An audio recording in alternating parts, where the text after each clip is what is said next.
Muy buenos días, ¿cómo les va? Empezamos una nueva emisión de Los Siete Locos. Y bueno, acá tengo este libro, Los intelectuales y la política en la Argentina, del periodista Héctor Pavón, que realmente ha hecho un trabajo muy minucioso sobre la relación entre intelectuales y política, desde la democracia, desde el año 83 hasta hoy.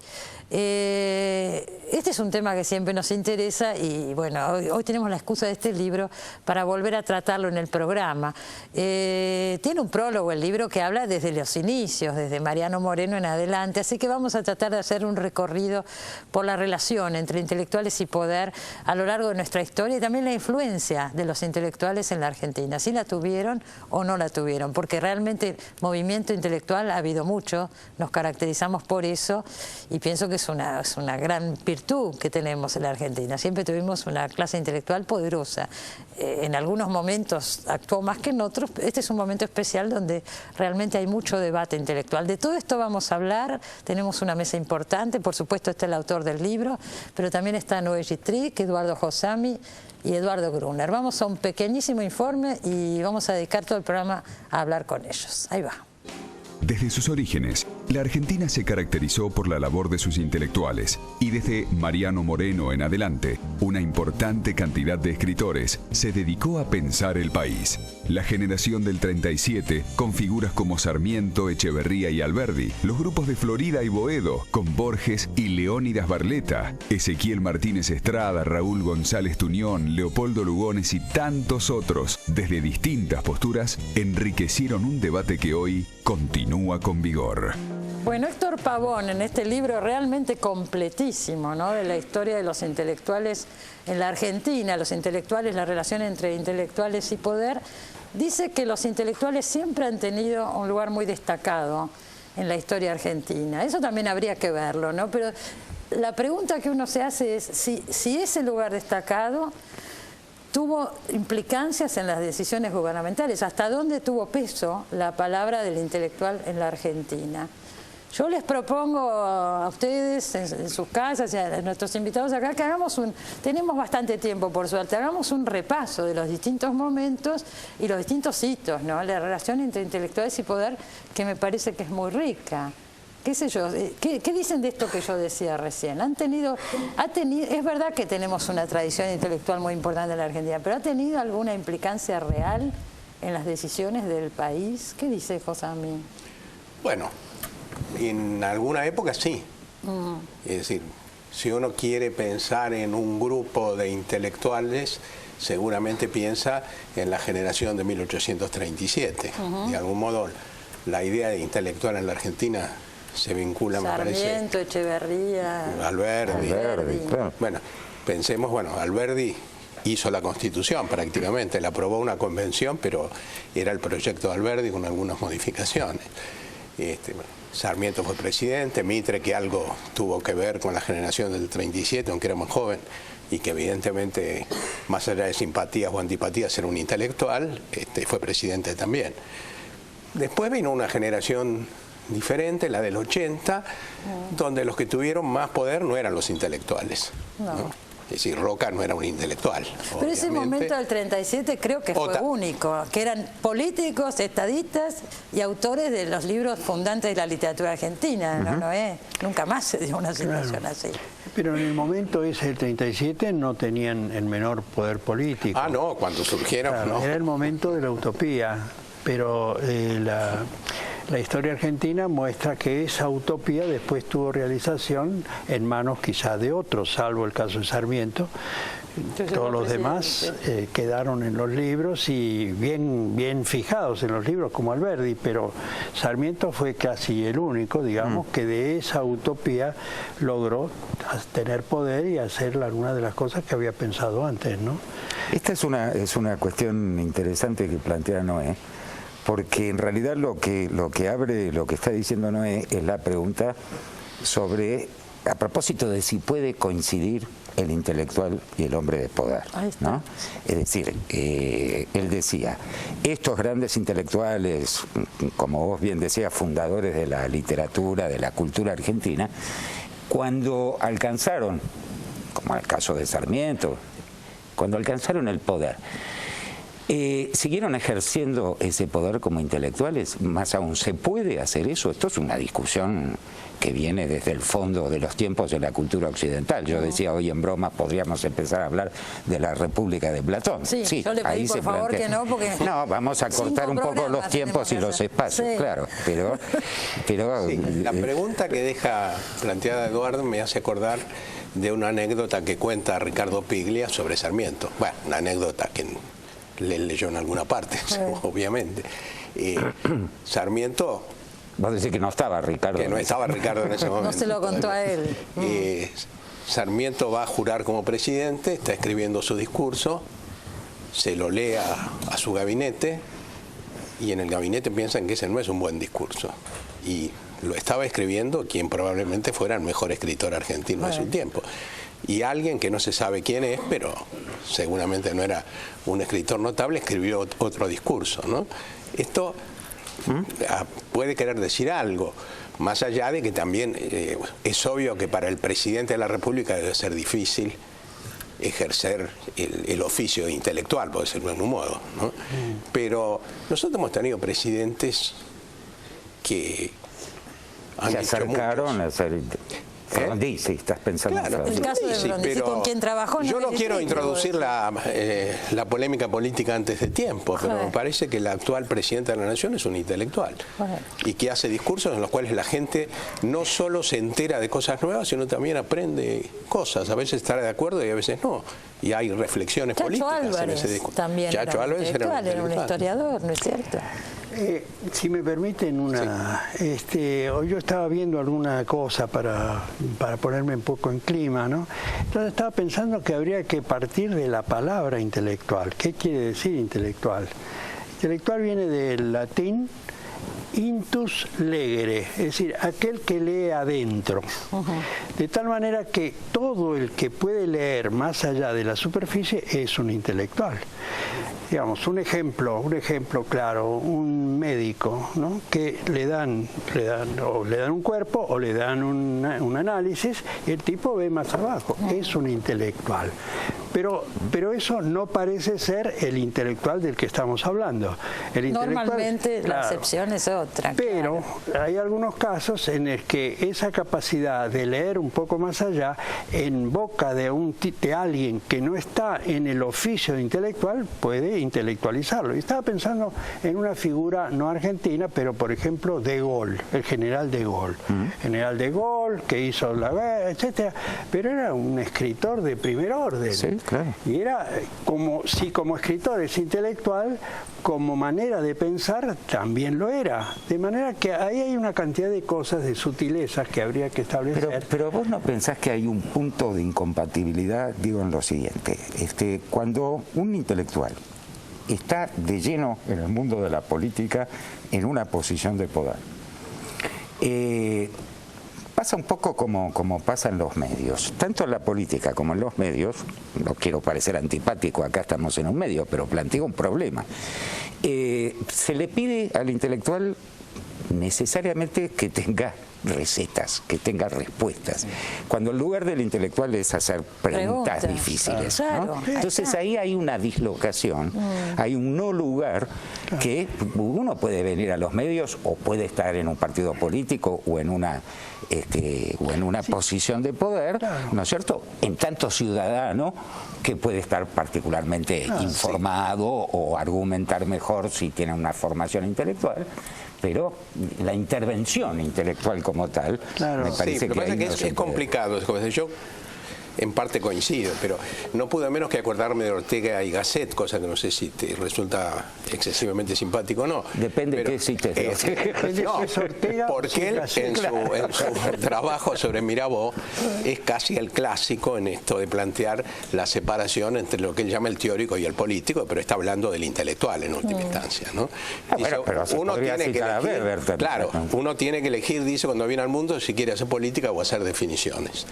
Y me parece, si bien yo creo que es cierto, en parte esto, y dice algunas cosas muy agudas en ese ensayo de Ortega, más allá del espíritu aristocrático, digamos, que anima toda su obra, pero creo que es peligroso porque esto implica como una renuncia a la política por parte del que hace teoría o del que ejerce. No, ya sé que no es tu posición, obviamente, pero quiero decir, si aceptamos esta separación como tan tajante. Dos terrenos, ¿no? claro. No, pero eso es lo problemático.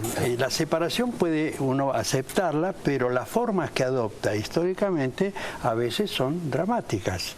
Por ejemplo, ¿no?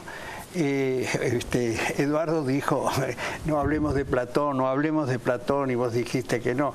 A Platón parece que censura a Platón. Lo consultaban. Lo consultaban. No, pero es fantástico el episodio. El rey de Sicilia lo llama a Platón para que lo asesore, porque era tan inteligente. Y cuando Platón le dice algo que no le gusta, sencillamente lo vende como esclavo. Y Platón se queda aterrado, y cuando lo consigue largar, se vuelve corriendo a Atenas y vuelve a pasear por el jardín de Academo, porque diciendo, no, esa cosa no. Pero no escarmienta, porque el hijo del tirano ese también lo llama, vuelve y otra vez lo esclaviza, una cosa de loco. Entonces, es un momento como bastante interesante, no sobre la función del intelectual, sino sobre la forma que pueden tomar las relaciones entre un intelectual que se precia como tal y el poder. Eso creo que es. Digamos que de por sí, intrínsecamente es una relación muy complicada. Sí, conflictiva, acá y en cualquier lugar del mundo. Necesariamente conflictiva, además.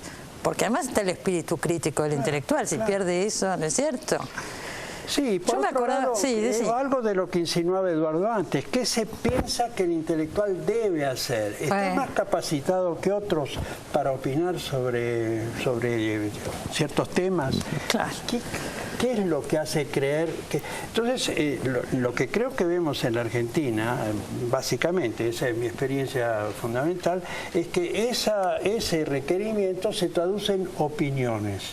Entonces el intelectual opina y los medios recogen. Es decir, sale de su lugar de intelectual porque opinar puede opinar cualquier ciudadano. Bueno, pero se supone que opina desde un saber determinado o desde una capacidad. Sí, pero no deja de ser una opinión, Cristina. Es una opinión.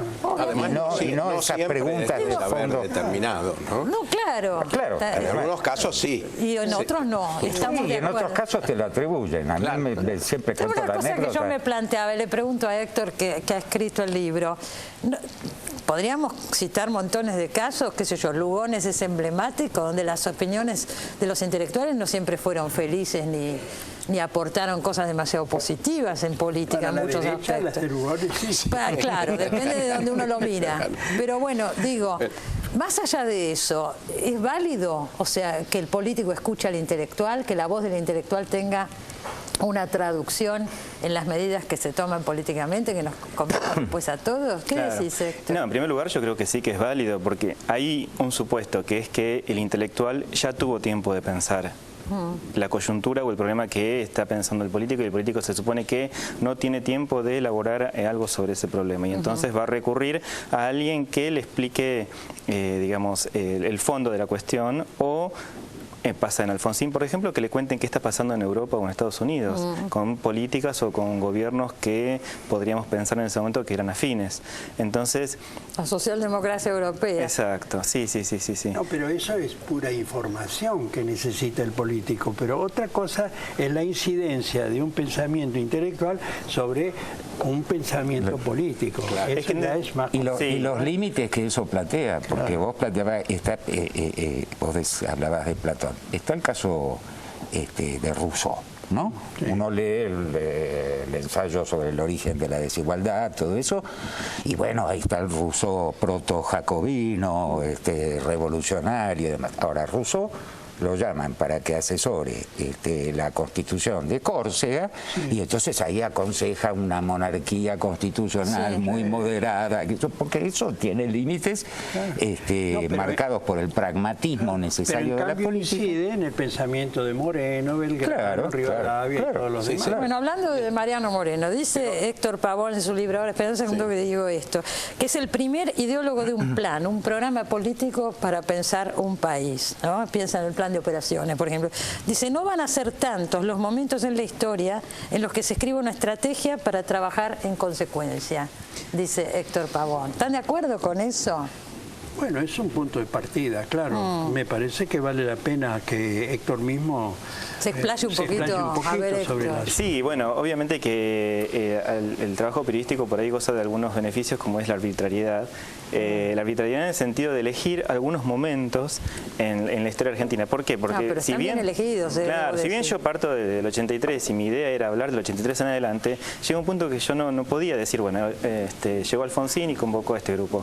Primero tenía que contar de dónde venía ese grupo. Entonces por eso cuento que hay gente, la mayoría que está en el exilio, y antes de contar eso... Esmeralda, ¿te refieres? Claro, pero me veo también con la necesidad de, antes de llegar a ese momento, de contar, bueno, qué pasó o quiénes fueron los máximos referentes intelectuales y políticos a los que les interesó estar rodeado, ser asesorado, aconsejado, o también que le dieran lecturas. Entonces, bueno, yo trato de ver rápidamente cuáles son esos momentos y hago un paso rápido por el siglo XIX y siglo XX hasta llegar a la democracia.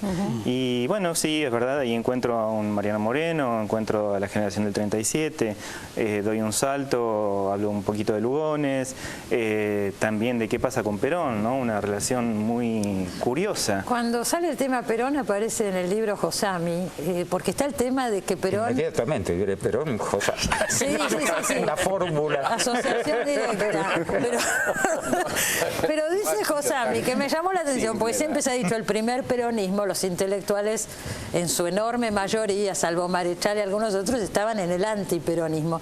Y leí una teoría ahí de Josami sobre esto, sobre lo que es la cultura letrada y popular, etcétera. ¿Te acordás lo que le dijiste a Héctor Pavón? Sí, me acuerdo. Bueno, decilo acá de nuevo lo que y lo comentamos. Sobre ese tema. Joder. En primer lugar, que efectivamente el peronismo puso mucho más el acento sobre la cultura popular, que eso es lo que podríamos llamar la cultura letrada. ¿Qué quiere decir que puso más el acento? No solo que volcó más recursos y más políticas, sino que se preocupó más.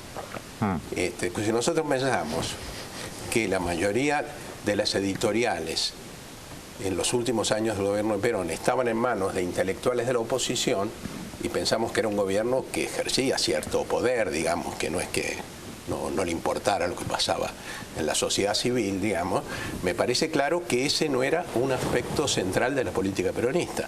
Además, ese es el amargo señalamiento que hace Marechal, precisamente, ¿no? Claro. ¿Y entonces? Y entonces, ¿qué juicio hacemos sobre el peronismo? Bueno, para complicar... No, sobre este punto. No, sobre este punto. Para complicar la cosa, hay otro dato fundamental. Uno no podría dejar de decir que Perón era un intelectual. ¿No? Perón es un hombre que ha escrito más libros que cualquier otro presidente en la Argentina, salvo Sarmiento. Sin embargo, siempre se habla de Frondizi, pero no se nombra Perón ahí. Por eso digo, es un tema para tratar acá. En segundo lugar, es un hombre que... bueno, tiene todas las características del oficio de intelectual, que escribe sus discursos, hace sus memorias, no solamente al final de su vida, sino después de cada momento.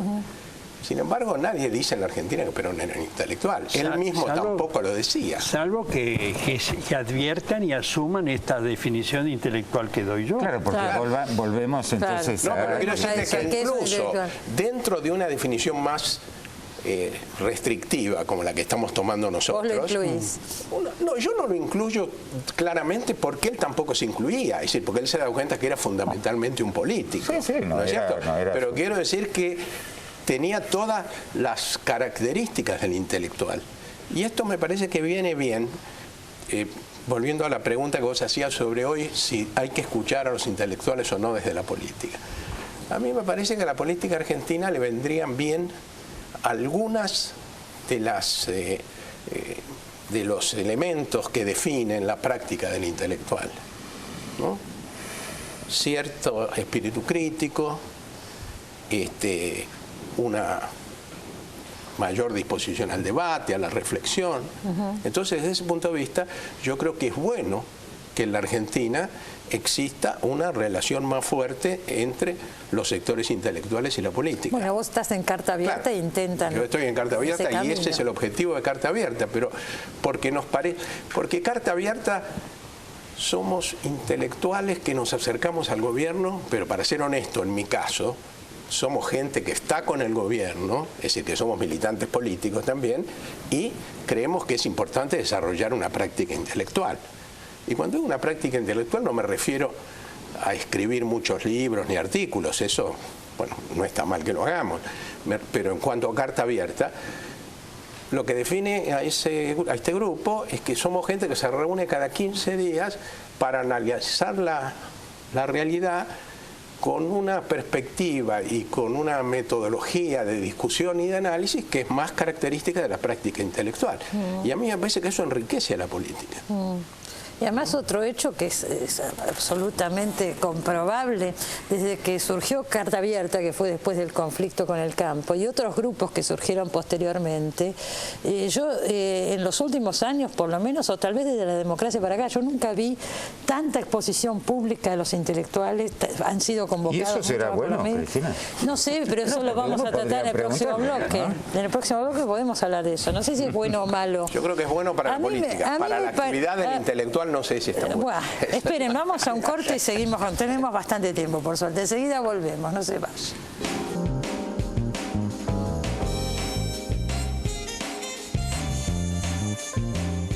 Bueno, seguimos hablando sobre intelectuales y el poder, intelectuales y política, y antes del corte decíamos que en este momento se está dando una confrontación grande de intelectuales, pero además un espacio público que yo no recuerdo que hayan tenido en muchos años, y Eduardo Brunner decía, ¿será bueno o será malo? Vamos a ver si es bueno o malo. Y tengo otra pregunta provocativa. Bueno, vamos. ¿Es lo mismo el poder que la política? Quiero decir, una cosa es las relaciones del intelectual con la política en general, cualquiera sea ella, de izquierda, de derecha, lo que vos quieras. No, pero, y otra cosa con el poder. No, perdón, la relación es de inclusión. Da la impresión de que para tener poder es necesario el paso por la política, es decir, sí, claro, de alguna manera u otra, es decir, porque por ejemplo el poder puede no estar en determinado momento en manos de los políticos, puede estar en manos de la economía, etcétera, ¿no? Eso, el verdadero poder, o en las manos de los militares, que realmente tienen una especie de rechazo instintivo a todo lo que sea pensar, etcétera, todo eso, salvo que piensan también, pero de otro modo, muy particular, pero está no es político quizás en el sentido de la práctica política más o menos corriente o comprensible, ¿no?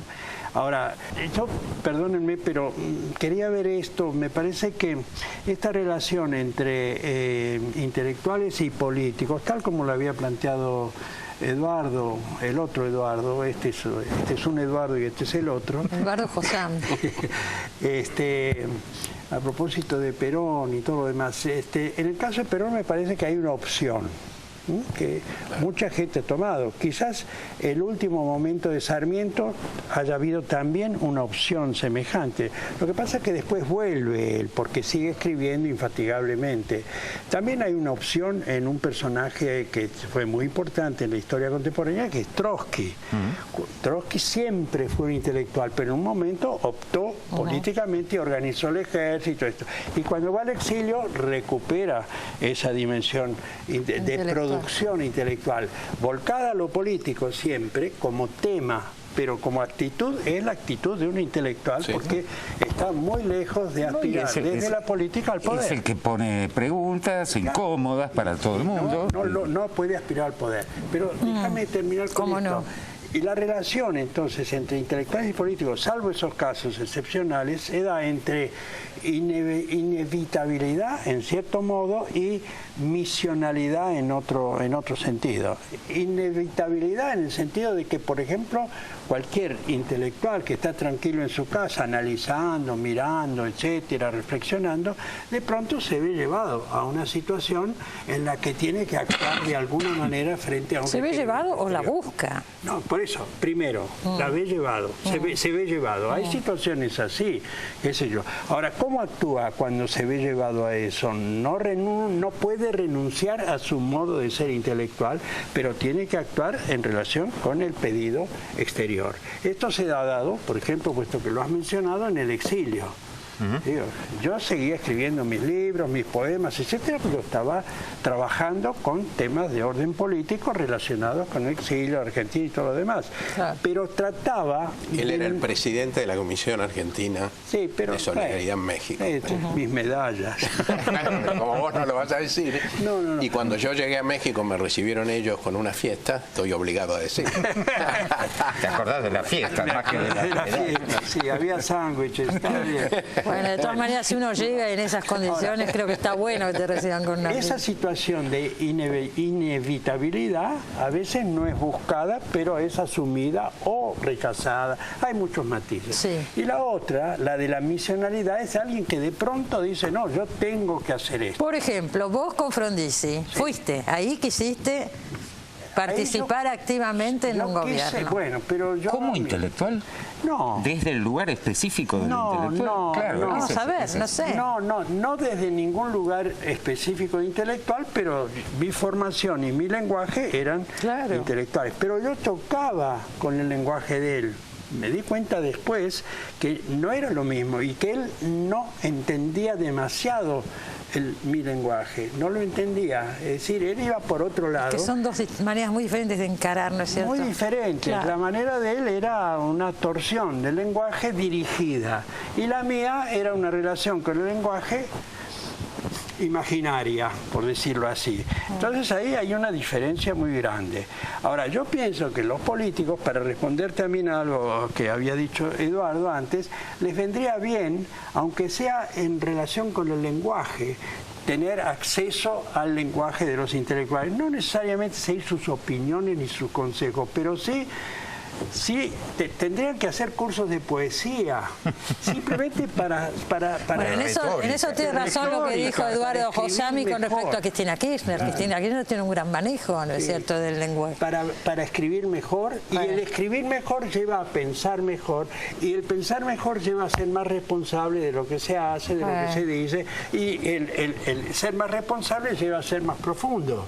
Entonces, cuando no se tiene una dimensión del lenguaje y se dice y se hace cualquier cosa y no se asume responsabilidad y todo se dispara y se disipa y qué pasó, qué tenemos experiencias al respecto, eso es verdad. Eduardo, ¿vos alguna vez tuviste la tentación de involucrarte directamente en la acción de un gobierno? No, de un gobierno nunca, jamás. Le tengo... a ver, lo voy a decir lo más suavemente que pueda. Soy muy tímido respecto de eso. Tengo desconfianza y tengo un modelo. Yo soy como posición intelectual. No quiero hablar del ser o el no ser, ¿no? Soy más bien conservador, te diría. Tengo ese modelo de intelectual que trata de mantenerse a una prudente distancia del poder, no de la política. Por eso yo hacía esa diferencia. Es una debilidad, tal vez, en muchos aspectos, ¿no es cierto? Es una... bueno, es una opción. Es una opción. Las motivaciones, vaya a saber, tendré que consultarlas con el psicoanalista que no tengo, pero bueno... seguramente las sabés, no las querrás decir, pero las debes saber. Es una convicción, si vos querés decirlo así. Por buenas o malas razones, es la convicción de que uno se siente más seguro, para volver a la conversación anterior, en este lugar de un no lugar, en este lugar donde uno sienta, aunque sea imaginariamente, que uno tiene la libertad de hacer las preguntas para las cuales no necesariamente tiene respuesta y que el poder y el político sí tiene que tenerlas, esas respuestas. Mientras que uno no. Digo, el modelo literario en Occidente del intelectual es Hamlet, ¿no es cierto? Esto se ha dicho muchas veces. Y Hamlet no es un indeciso. Yo no estoy hablando de una indecisión. No es alguien que no sabe si ser o no ser, sino que hace esa pregunta de entre el ser y el no ser. Hace la pregunta, casi uno podría decir, filosófica por excelencia. Claro. Entonces, pero vos en la política no podés no saber. Tienes que tomar decisiones todo el tiempo. No podés pasártela haciendo preguntas. Y a mí me gusta ese lugar. Es un lugar excelente, salvo que el riesgo es la arrogancia. Bueno. Ese es un riesgo. Ese es un riesgo que... Es un riesgo termina siendo un personal. problema personal, ¿no? Digo. No, a veces en algunos casos lo soporta mucha otra gente también, no es solo un problema personal. Por ejemplo, no, quiero decir, si el intelectual es arrogante, hay un grupo de gente que trabaja con él, hay víctimas de esa arrogancia, a eso me refiero.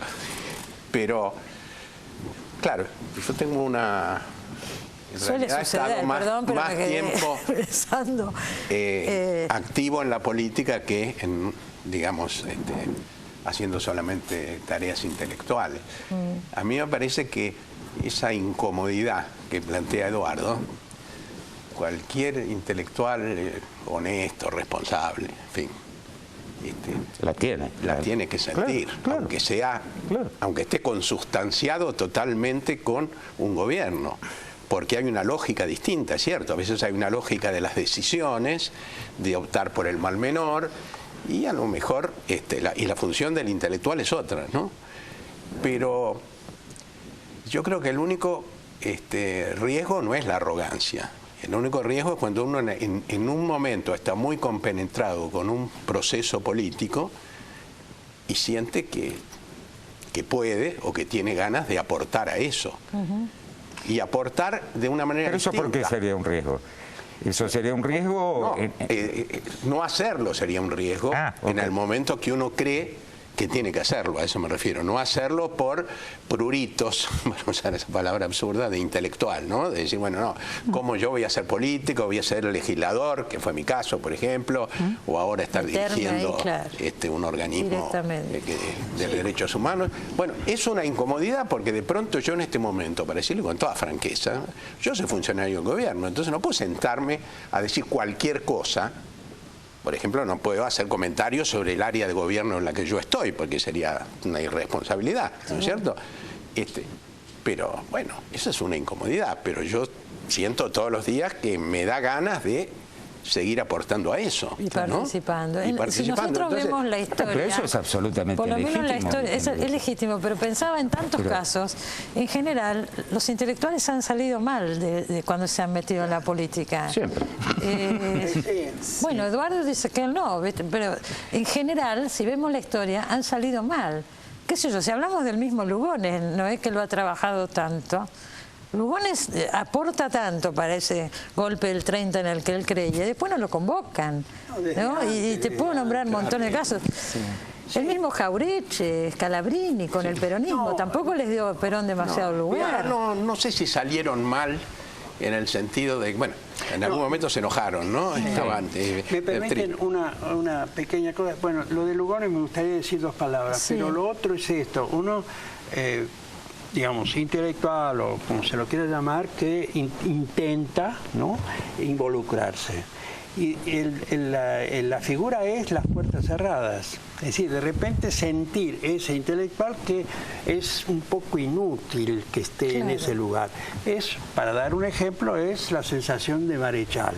Marechal estaba ahí, era peronista, era católico, era todos los requisitos necesarios, pero la especie de desazón y de decepción que él tenía porque no era exacta, no encontraba las puertas suficientemente abiertas para que esa manera de ser fuera no considerada en el sentido de los honores, porque se le podían dar honores. Pero no tenía incidencia. Pero es que y además lo pagó carísimo, perdóname, porque después con la Libertadora fue ignorado totalmente Marechal.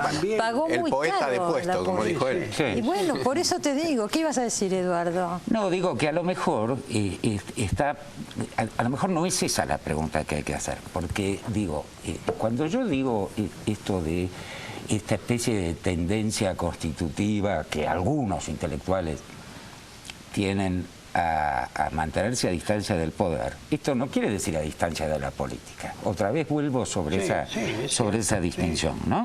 Yo tengo, todo el mundo lo sabe, mis simpatías políticas, y aquellos que pueden representar mis simpatías políticas les he dicho claramente, si por algún milagro, valga la expresión, usted gana las elecciones y yo paso a la oposición inmediatamente. Claro, el sentido crítico ante todo, claro. Porque siempre voy a tener algo que decir, algo que no me va a gustar, una pregunta que no estaba prevista para hacer. Y eso es difícil. Pero Eduardo, no por intelectual, sino por inteligente. Bueno, qué sé yo. Está bien, hay intelectuales que no son nada inteligentes. Efectivamente. ¿Qué haces vos en esos casos? Bueno, Carta Abierta ha tenido en algunos documentos críticas al gobierno, trató de preservar ese espacio. De cualquier manera, pero no todos pensamos igual en Carta Abierta, así que yo no quiero, sobre todo en esos temas, cuando ha habido críticas es porque ha habido discusiones internas y seguramente uno era un poquito más crítico y otro un poco menos crítico, pero la idea de Carta Abierta es que está muy consustanciado con este proyecto de gobierno, pero que cuando tiene que plantear diferencias o críticas las hace, me parece muy bien, porque además es la única manera de mantener un nivel de discusión de cierta profundidad y cierto interés, ¿no? Ahora, eso, muchos de los que están en Carta Abierta militan políticamente, otros no, es decir, van a esas reuniones y bueno, un poco su... También a esta altura Carta Abierta tiene bastante de militancia política, pero digamos, no deja de ser un grupo intelectual. Claro, ¿no? Es un equilibrio delicado en algunos momentos. Un equilibrio muy difícil, sí. Termino con esto, sobre todo porque nos hemos entusiasmado con este gobierno, y eso que puede ser peligroso para mantener cierta actitud intelectual, me parece que esto no es lo más importante, porque creo que está muy compensado por ese mismo entusiasmo, que lo vivimos como algo muy positivo, pero a veces eso genera tensiones, ¿no? En cuanto a la actitud. Pero eso, son diferentes posiciones, ¿no es cierto?, frente a eso, porque yo digo, me parece muy bien lo que dice Eduardo, nos hemos entusiasmado con este gobierno, entonces estamos dispuestos a asumir ese riesgo que vos planteabas de que esa tensión entre el lugar... Ahora, bueno, podemos estar los que no estamos tan entusiasmados con el gobierno. Pero por eso digo, entonces es otra tensión la que es otra, obviamente. ¿Me permiten contar una cosita sobre este entusiasmo o la posibilidad desde lo que uno es de tocar un poco, entrar un poco en el poder, ¿no? Es decir, una experiencia personal. En algún momento yo personalmente, que estaba escribiendo poesía, etcétera, creí que estaba tocando las posibilidades de poder, ¿no? Entonces me habían confiado una tarea políticamente importante, que era trabajar con cuestiones gremiales, obreras, etcétera. En la época del frondizi estamos hablando. En la época del frondicismo. Tenía una oficina y estaba atendiendo gente ahí. Un día viene un amigo gremialista, de origen comunista y peronista, todo perfecto, un tipo encantador. Todo bien, como... Todo bien, no se decía en esa época. Y ve que tengo un libro ahí, que estaba yo leyendo. Y me dice, ¿qué estás leyendo? Y era La tierra baldía de Eliot. Entonces lo mira y me dice, vos muy lejos no vas a ir en este asunto. No vas a ir muy lejos. Creo que el tipo acertó, porque efectivamente, qué sé, un mes después yo ya estaba en la calle, es decir, lo previó claramente, pero es que en ese pequeña anécdota se resume un poco toda lo que puede ser la ilusión de, sin dejar de ser que eres uno, empezar a ser otro, porque la relación con el poder es un ser otro que tiene que responder a una enorme cantidad de requerimientos que en la fantasía individual de la poesía o de lo intelectual, por llamarlo de este modo, no está incluido. Ahora, sí está la parte de la crítica que uno puede hacer, pero eso ya, yo creo que la puede hacer además cualquiera. Uno tiene quizás más medios para hacer la crítica, pero también se puede equivocar de una manera absoluta. Es lo que hablábamos, hubo muchos casos, ¿no es cierto? Ibas a decir algo y nadie te dejaba hablar. Es el autor del libro. El autor del libro. Cuando hablábamos de cómo se personificaba el cruce entre intelectualidad y política, yo leí y encontré en un político en los 90, en Carlos Aullero, alguien que podía cerrar un poco la ecuación.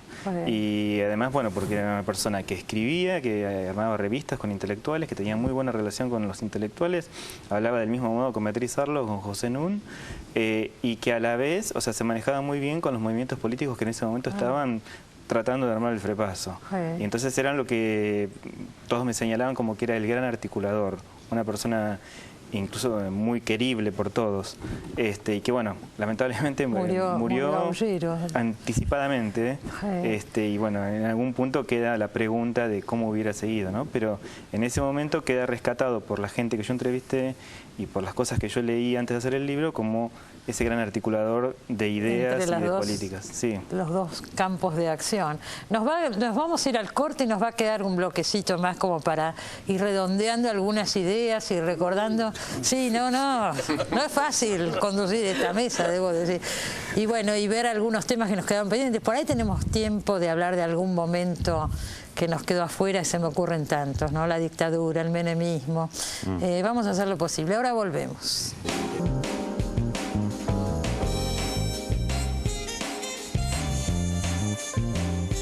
Tradiciones en pugna, 200 años de historia argentina, se llama el libro que me acaba de traer Eduardo Josami. Lo digo ya porque si no me voy a olvidar y creo que me mata, en el corte me recordó. Este libro tiene mucho que ver también con los que estamos hablando. Es una serie de... Escribe muchísima gente sobre este tema y el compilador es Eduardo Josami.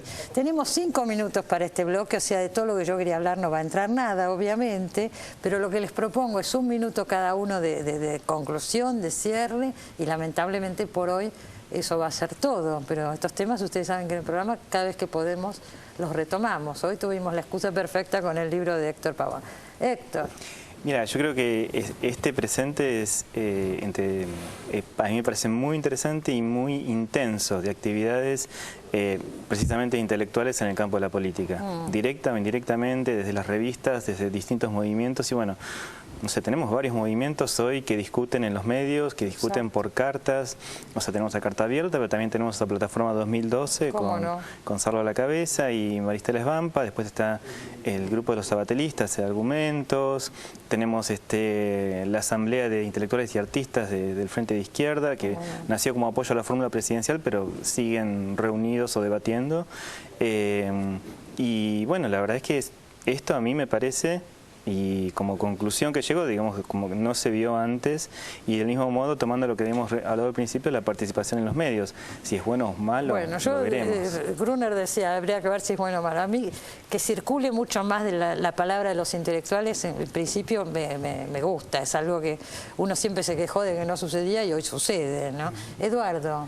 No, yo también creo que es un momento muy importante. Y creo que tiene que ver con una situación que se está viviendo en el país. Es decir, siempre hubo intelectuales vinculados a la política y vinculados al poder. Pero me parece que hay ciertos momentos en la historia argentina donde la gente siente la posibilidad de que se produzcan transformaciones significativas y se siente más convocada. Me parece que estamos viviendo una experiencia de este tipo.